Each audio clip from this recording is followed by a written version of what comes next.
Assalamualaikum warahmatullahi wabarakatuh. Anak-anakku sekalian kelas 9 A sampai D. Marilah kita panjatkan puji syukur alhamdulillahirabbil alamin kehadirat Allah Subhanahu wa taala sehingga kita dapat bertemu lagi di mata pelajaran Quran Hadis di video pembelajaran kali ini. Salawat dan salam tidak lupa juga kita aturkan kepada junjungan kita Nabi Agung Muhammad Sallallahu Alaihi Wasallam yang telah membawa kita dari zaman kegelapan menuju zaman yang terang benderang atau zaman al-Islam, di mana kita sudah dapat membedakan mana yang hak, mana yang batil, mana yang benar, mana yang salah. Untuk materi pertama ini atau bab pertama, seperti yang Bapak katakan minggu kemarin, itu adalah menggapai cita-cita dengan sikap optimis, ikhtiar, dan tawakal. Minggu kemarin juga kita sudah membahas apa itu optimis, apa itu ikhtiar, dan apa itu tawakal. Nah, mengapa kita harus semangat, ikhtiar, dan tawakal? Mengapa kita harus semangat atau optimis? Mengapa kita harus ikhtiar? Dan mengapa kita harus tawakal? Apakah supaya cita-cita kita tercapai? Atau supaya supaya tidak ada hambatan dalam menggapai cita-cita atau dalam melakukan segala hal? Jawabannya adalah karena itu diperintahkan oleh Allah. Kenapa kita harus semangat, harus ikhtiar, harus tawakal? Jawabannya adalah karena itu diperintahkan oleh Allah Subhanahu wa taala. Jadi seperti yang Bapak katakan, kita sebagai umat muslim, orang-orang Islam, itu dalam bertindak sudah sepatutnya harus sesuai atau berdasarkan dengan perintah Allah dalam Al-Quran dan perintah Nabi dalam hadis. Nah, maka dari itu kita mempelajari Al-Quran dan Al-Hadis. Nah, karena kita diperintahkan oleh Allah untuk semangat, untuk ikhtiar, dan untuk tawakal, maka kita sebagai umat muslim yang taat harus mengikuti apa yang diperintahkan oleh Allah. Nah, Allah ini memerintahkan manusia itu berdasarkan Al-Quran. Ayat-ayat Al-Quran adalah segalanya perintah dari Allah. Perintah dan larangan Allah. Maka dari itu kita harus mempelajari Al-Quran supaya paham apa yang seharusnya manusia lakukan. Seperti dalam Quran surat Az-Zumar ayat 53. A'udzubillahi minasyaitonirrajim. Bismillahirrahmanirrahim. Qul ya ibadilladzina asrafu ala anfusihim la taqnatu min rahmatillah. Innallaha yaghfirudz dzunuba jami'a. Innahu huwal ghafurur rahim. Yang artinya, katakanlah, hai hamba-hambaku yang melampaui batas terhadap diri mereka sendiri. Janganlah kamu berputus asa dari rahmat Allah. Tidak boleh putus asa ya, harus semangat, harus optimis. Sesungguhnya Allah mengampuni dosa-dosa semuanya. Sesungguhnya dialah yang maha pengampun lagi maha penyayang. Nah, dalam ayat ini kita diperintahkan untuk tidak berputus asa dari rahmat Allah. Itu artinya adalah harus semangat, harus selalu optimis dalam menjalankan sesuatu. Apalagi perintahnya di ayat mana lagi? Itu ada Quran surat An-Najm ayat 39 sampai 42.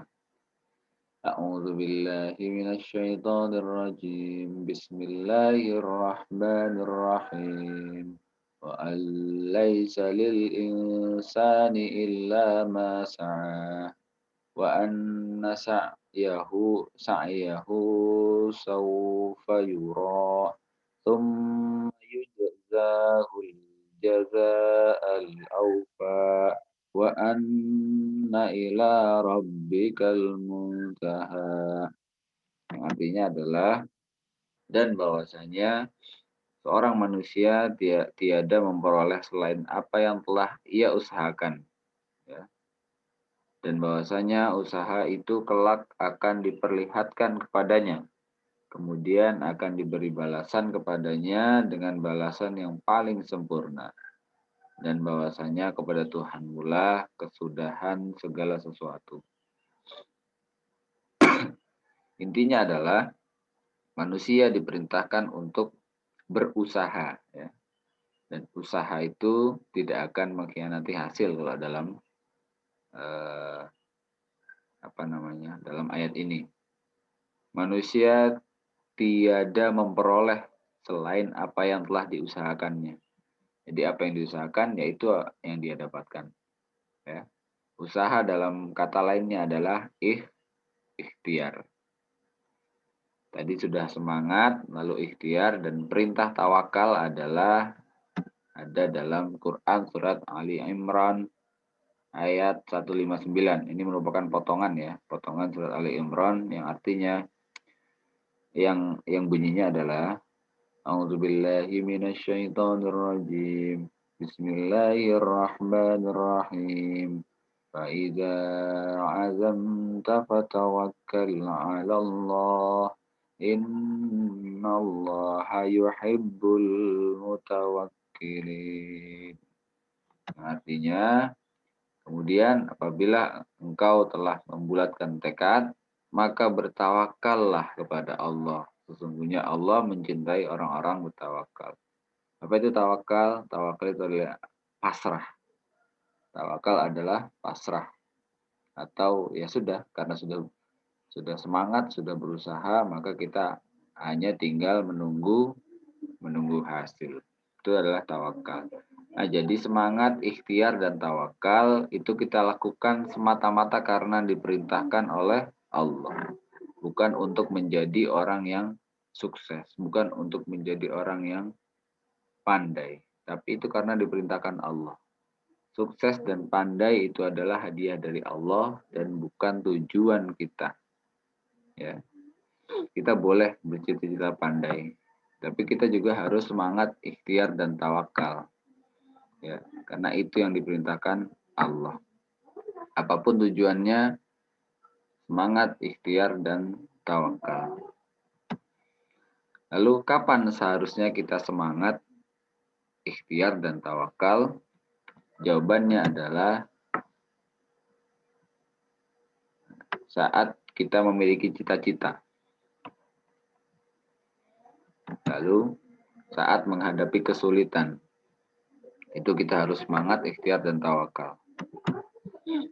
Bahkan saat melakukan hal kecil seperti menyapu, mencuci, berjalan sekalipun kita harus semangat, ikhtiar, dan tawakal. Ya. Jadi jawabannya kapan kita semangat, ikhtiar, dan tawakal? Itu jawabannya adalah every time. Atau setiap saat, setiap waktu, kapanpun, dimanapun, dan saat melakukan apapun. Seperti kalau misalkan kita memiliki keinginan. Bayangkan keinginan itu adalah sebuah apel gitu ya, sebuah apel. Lalu semangat kita seperti apa untuk mendapatkan apel itu? Ikhtiar kita seperti apa dan tawakal kita seperti apa? Nah, misalkan untuk mendapatkan sebuah apel, kita harus melewati beberapa step untuk menanam sebuah pohon misalkan. Ini hanya gambar ilustrasi ya. Menanam sebuah pohon di mana kita harus semangat, ya. Semangat, setelah itu berikhtiar, pohonnya dirawat sedemikian rupa, disiram, diberi pupuk dan lain sebagainya sampai dia berbuah. Nah, setelah dipupuk, disiram dan lain sebagainya, kita harus bertawakal atau menyerahkan kepada Allah. Ya Allah, saya sudah berusaha sekuat tenaga untuk menanam apel dan merawatnya. kalian boleh berdoa, semoga hasil rawatan saya membuahkan apel yang bagus dan manis. Itu namanya tawakal. Sampai hasilnya akhirnya kita dapat memperoleh apel yang kita inginkan. Itu adalah cita-cita. Cita-cita harus dilakukan dengan semangat, ikhtiar, dan tawakal. Begitu juga saat kita menghadapi kesulitan, misalkan menghadapi cobaan, HP kita rusak misalkan. Kita harus semangat dan ikhtiarnya bagaimana? Ya mungkin pinjam HP kakak kita atau pinjam HP orang tua kita. Dan harus tawakal menerima segala sesuatu. Nah, jadi mungkin itu ya. Semangat, ikhtiar, dan tawakal. Pada pertemuan pagi hari ini kita sudah memaparkan dasar-dasar atau ayat-ayat Al-Quran yang bersinggungan dengan semangat, ikhtiar, dan tawakal. Nah, sekarang ada tugas untuk kalian. Tugasnya mudah ya. Kalian hanya diperintahkan untuk bercerita. Tuliskan pengalaman pribadi yang pernah kalian lakukan tentang semangat, ikhtiar, dan tawakal saat berusaha menggapai cita-cita atau keinginan, atau saat kalian mendapatkan cobaan dan juga musibah. Pilih salah satu saat kalian menggapai cita-cita atau saat mendapat musibah. Tuliskan pengalaman pribadi kalian yang real, pernah kalian alami, ya. Jadi bukan mengarang ya. Bukan mengarang, kalian diperintahkan untuk cerita pengalaman pribadi yang pernah kalian alami tentang semangat, ikhtiar, dan tawakal. Tidak perlu hal-hal besar ya, hal-hal sehari-hari juga bisa. Misalkan memasak daging kurban itu juga salah satu cita-cita atau tujuan yang di dalamnya ada semangat, ada ikhtiar, dan ada tawakal. Ya, silahkan ditulis di buku kalian ya, dan dikumpulkan di grup WA. Jangan lupa semua materi yang Bapak sampaikan tadi dicatat. Kalau belum dicatat silakan kembali dari bagian awal, dicatat pelan-pelan ya untuk bahan belajar kalian. Dan tugasnya jangan lupa dikumpulkan. Paling lambat Bapak tunggu sampai hari Jumat. Hari Jumat sebelum sholat Jumat kalian sudah mengumpulkan semua. Sekarang hari Selasa ya, masih ada 3 hari. Masih ada Rabu, masih ada Kamis, masih ada Jumat. Baik, mungkin cukup itu ya. Marilah kita tutup dengan bacaan hamdalah bersama-sama. Alhamdulillahirabbil alamin. Subhanakallahumma wa bihamdika asyhadu an la ilaha illa anta astaghfiruka wa atubu ilaik. Assalamualaikum warahmatullahi wabarakatuh.